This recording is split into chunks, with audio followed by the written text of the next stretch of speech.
Life can be pretty strange sometimes. Like this one day, I was at the park and I accidentally flung a scoop of chocolate ice cream right onto someone's pants. Let's just say, my name's Julie and clumsy moments seemed to follow me everywhere. I was enjoying the sunny day with my favorite ice cream when I tripped, right near a bench where a guy was sitting, totally focused on his phone. "Oh no, I'm so sorry," I blurted out as the ice cream landed right on his leg. He looked up, more amused than upset, and then something unexpected happened. He laughed. "Guess I needed a little extra chocolate today," he joked. His easygoing reaction made me feel a bit less embarrassed. I quickly grabbed some napkins to clean up the mess. "I promise, I'm not usually an ice cream attacker," I said, trying to laugh it off. He waved his hand and smiled. "It's okay, sit down," he offered, motioning to the spot next to him. "I'm James, and thanks to you, I've got a funny story about how my day got better." I smiled back and sat down. "I'm Julie, and I guess I owe you an ice cream now." We hit it off right away. It turned out James worked in IT, not far from where I did my web design work from home. We talked about everything from tech to movies, and by the time we parted ways, we had already planned a date for the weekend. Fast forward, and things between us were going great. But then came the day I met his mom, Mrs. Charles. James had mentioned she was a bit old-fashioned, but nothing could have prepared me for meeting her. When I walked into their family home, there she was, sitting with a big astrology book open in front of her. "Hi, I'm Julie," I said, reaching out to shake her hand. She looked me up and down, clearly judging me, before lightly taking my hand. "James tells me you're a web designer and work from home," she said in a tone that made it sound like it wasn't a real job. "Yes, I've been doing it for a couple of years now, and it's going really well," I replied, feeling my face flush. She just hummed, flipping through her astrology book. "And when's your birthday, dear?" I told her, and she ran her finger along the pages of her book before clucking her tongue. "Oh, that's a tough date. Very challenging and not astrologically compatible with my James," she said, looking disappointed. I tried to stay calm, but it wasn't easy. "Well, we're doing just fine so far," I said. Mrs. Charles smiled, but it wasn't a friendly one. It was the kind of smile that made it clear she thought she knew better. "We'll see, dear. These things have a way of showing their true colors in time." The whole visit was tense. Everything she said felt like a subtle dig at me, my job, my background, even my taste in clothes. It was obvious that I wasn't what she had in mind for James. After 5 years of dating, dealing with her cold attitude, and just handling life's ups and downs, James and I decided to get married. Yeah, 5 years since that ice cream incident. But we were solid. Nothing could really shake us. One lazy Friday, we were sitting on the couch watching old comedy movies when James turned to me, his eyes serious, which was unusual for him. "Julie, I've been thinking," he said, and my stomach did that weird flip, like butterflies going crazy. "What's up?" I asked, trying to sound relaxed, even though my heart was racing. "I kinda want to spend the rest of my life watching bad movies with you. What do you say we make it official?" His smile was hopeful, almost shy, which wasn't like him at all. I laughed, mostly out of relief, because I wanted this more than anything. "Are you asking me to marry you without a ring, James Charles?" "Damn right I am," he said, grinning. "But I promise I'll get you a ring that'll make up for this lame proposal." He hugged me, and it felt like everything was just right. Planning the wedding, though, was a whole other story, especially with Mrs. Charles giving her opinion at every turn. One evening, we were picking out wedding invites, and of course, she was there looking over my shoulder like a hawk. "You're not seriously considering this design, are you?" She frowned at the floral pattern James and I had chosen. "It's far too girly." "Mom, it's what we want." "I like it," James said, always standing up for me. "I like it too," I added, more to stand my ground than anything else. I wasn't going to let her control every decision we made. "It's your wedding," she sighed, clearly unhappy. But remember, the invitation set the tone for the whole event. The big day came faster than I expected. It was perfect, beautiful even, despite Mrs. Charles's constant hovering. James looked amazing, and when I walked down the aisle toward him, his grin said it all. We had our wedding ceremony outside, under a big old oak tree. The Henry was a friend of James's, Someone who knew us both well as a couple, not just as two people getting married. Do you, Julie, take James to be your lawfully wedded husband, to have and to hold from this day forward, for better or worse, for richer or poorer, in sickness and in health, until death do you part? And do you, James, take Julie to be your lawfully wedded wife, to have and to hold from this day forward, for better or worse, for richer or poorer, in sickness and in health, until death do you part? We exchanged rings, and when James slid the ring onto my finger, it felt like we had won not just against Mrs. Charles's comments or the stress of planning the wedding, but overall, the challenges life had thrown at us. You may now kiss the bride, the Henry said, and James didn't wait for a second.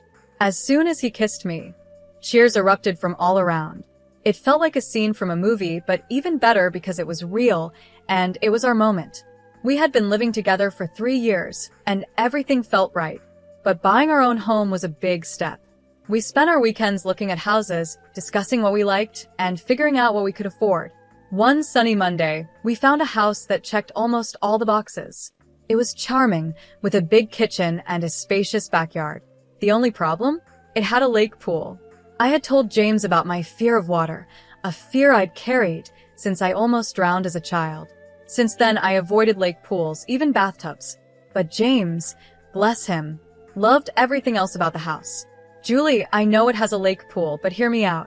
Everything else is perfect, and we're getting it at a great price, James said, trying to calm my worries as we looked at the house.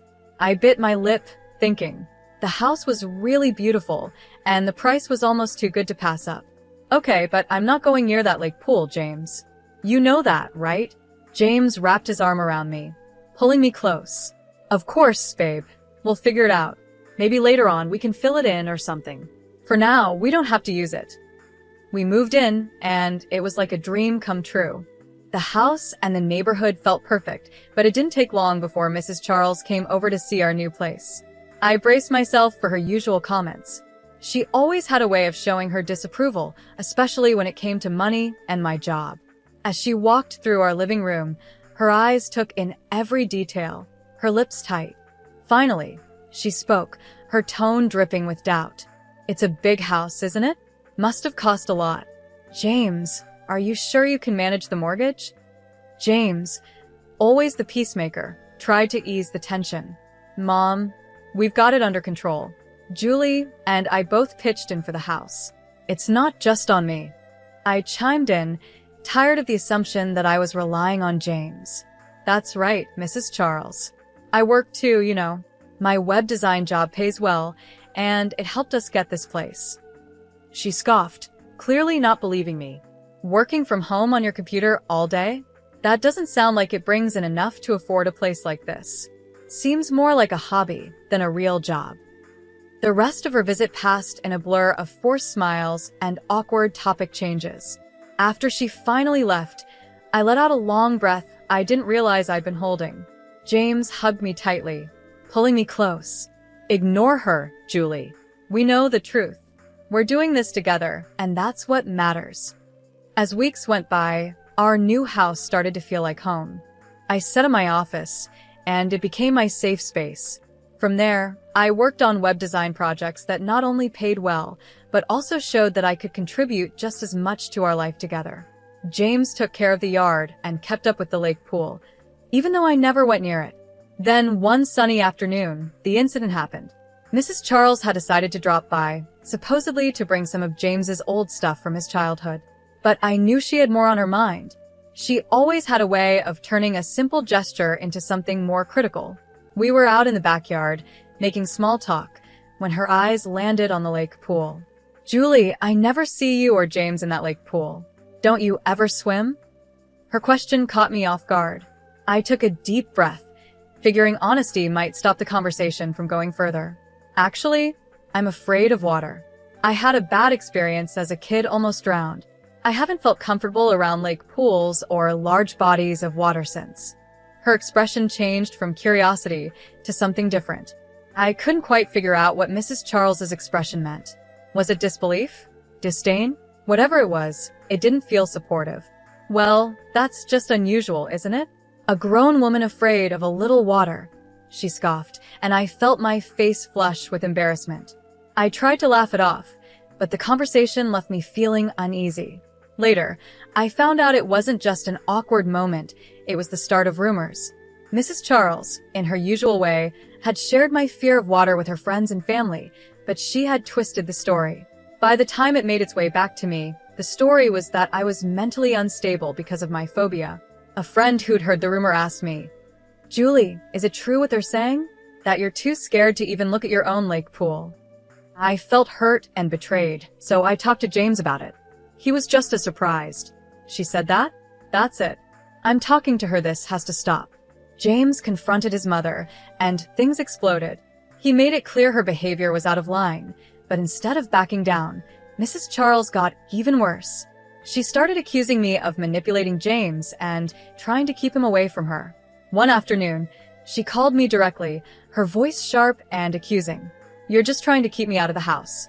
What are you hiding, Julie? Meeting someone else while my son's at work?"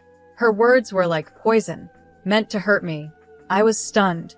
"Mrs. Charles, that's ridiculous. I would never cheat on James, you know that." But she wouldn't listen. "Oh, I know your type. You think you're clever, but I know what's going on." I told James about the call, and he was just as shocked. "She said that? That's insane, Julie. You know it's not true, and I know it's not true," he said, trying to laugh it off. But I was shaken. The fact that his own mother would go so far to make me look bad was disturbing. James agreed, and we decided it was time to set some boundaries. After that, Mrs. Charles's visits became less frequent. And when she did come over, James made sure to be there so he could step in if needed. Things started to settle down, but a few weeks after the big blow-up with her, I began noticing small things that seemed off. Little things that wouldn't mean much to anyone else, but to me, they felt like signs. It started with the feeling of being watched. At first, I thought I was just imagining it. When I was at the grocery store, picking out vegetables, I'd get this strange feeling, like someone was staring at me. I'd turn around and sometimes catch a glimpse of someone looking away quickly. I told myself it was nothing, probably just other shoppers. But then it happened again, this time at the laundromat. I was folding clothes when that same feeling came over me. I glanced up and saw a man standing across the street, just staring straight at me. I blinked, and he was gone. "You're being paranoid, Julie," I muttered to myself as I shoved the clothes into my bag. But the real shock came one evening at home. James was working late, and I was in the living room catching up on some web design work. That feeling of being watched hit me again. I peeked out the window, and there he was, the same man from the laundromat. He was standing across the street, barely visible in the dim streetlight, but definitely there, definitely watching. I grabbed my phone and called James, my voice a bit shaky. "James, I think someone's been following me. I've seen him a few times now." James stayed calm, maybe too calm. "Julie, love, you're probably just tired. You've been working a lot lately. Maybe you should take a break." I tried to believe him, thinking maybe it was all in my head. I started doing yoga and tried meditation to calm down, but the uneasy feeling wouldn't leave. I just couldn't shake the sense that I was being watched. Then it happened again. I was leaving the grocery store, and there he was, standing in the parking lot. This time, I was ready. I quickly pulled out my phone and snapped a picture before he could walk away. Finally, I had proof this wasn't just my imagination. That evening, I showed the photo to James. I could tell he finally understood. "Okay, that's not normal," he admitted. Later that night, we were walking home from a nearby restaurant when James suddenly grabbed the arm of a man passing by. It was him, the man from the photo. "Why are you following my wife?" James's voice was tense, and he held the man's arm tightly. The guy looked cornered, his eyes darting around before he let out a sigh. "Look, I'm a private investigator. I was hired to watch her, that's all." James's face darkened. "Hired by who?" "Your mother," the investigator confessed, looking embarrassed. "She wanted proof of infidelity." James was furious. He pulled out his phone right there and called his mother. "Mom, what the hell? You hired someone to follow Julie? That's it. You're out of our lives until you can act like a decent human being." The conversation was heated, and by the time it was over, James was shaking with anger. On the way home, he apologized to me over and over. The next day, James went out and bought cameras for every corner of our property. No one's going to invade our privacy like that again, he promised as he installed them. After everything that had happened, James suggested we take a vacation to clear our heads. Let's just get away from all this drama, Julie. Just you and me, somewhere peaceful, he said one evening while we sat on the couch, exhausted, in a house that now felt too loud with all the tension. I didn't need any convincing. Yes, let's do it. I really need a break, James. We decided on a small cabin up in the mountains, away from everything and everyone. It was perfect. The air was fresh, the views were beautiful, and most importantly, it was just the two of us. No distractions, no interruptions. Up there, surrounded by nature's calm, I could feel all the stress melting away. We spent our days hiking and our evenings cuddled up by the fire. I could finally breathe again, laugh again, and just be myself without worrying about anything. When we returned home, I was glowing not just from the mountain sun, but from a newfound joy. I was pregnant. We found out a few weeks after we got back, and it filled us with happiness, though I also felt a bit anxious. I didn't want anyone to know yet, especially not Mrs. Charles. I was afraid the stress she could bring might harm our little miracle, something we had been waiting for so long.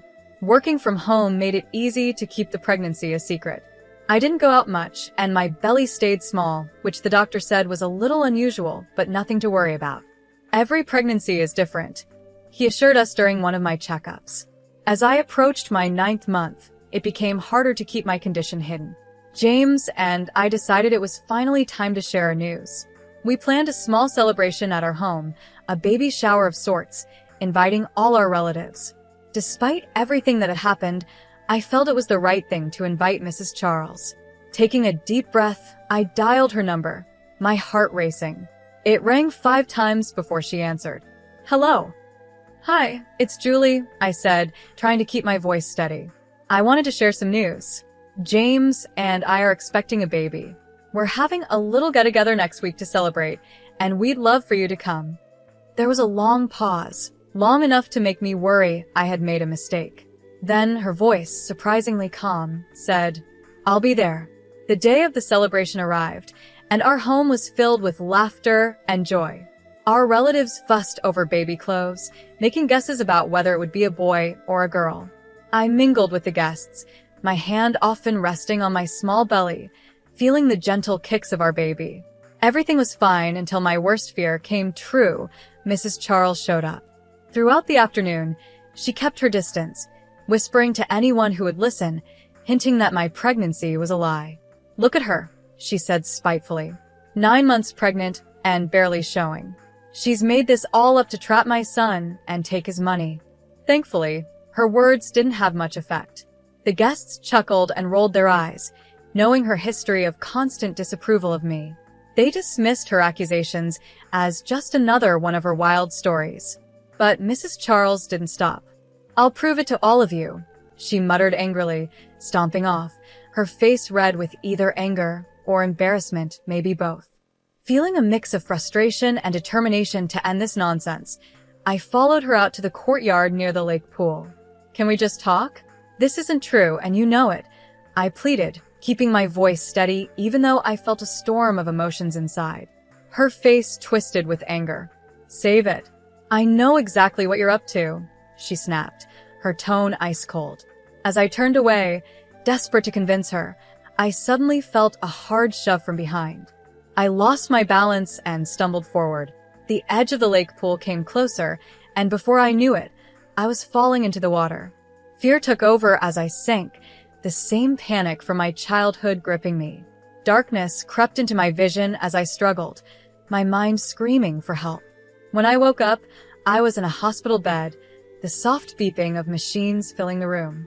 James was there, his face pale and worried as he held my hand tightly. How's the baby? I croaked, my voice barely above a whisper. James squeezed my hand, his eyes filled with tears. The doctors had to do an emergency delivery. He's in intensive care now, he whispered, his voice shaking with fear. My heart sank, tears welling up in my eyes. Our baby, our little boy, was fighting for his life in an incubator. The next morning, I woke up still in shock, the events of the previous night playing over and over in my mind like a terrible loop. Feeling weak, but determined to understand what had really happened, I turned to James. "You need to check the security footage from last night," I said. I turned to James, my voice shaky but urgent. "Your mom, she pushed me into the lake pool. It wasn't an accident." James looked confused, almost unwilling to believe it. "Julie, are you sure? Mom can be tough, but to physically push you? That doesn't sound like her."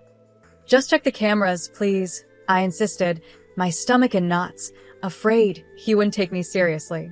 James nodded slowly, pulling out his laptop to access the security footage from the cameras we had installed. The tension in the room was thick as he fast-forwarded through the video.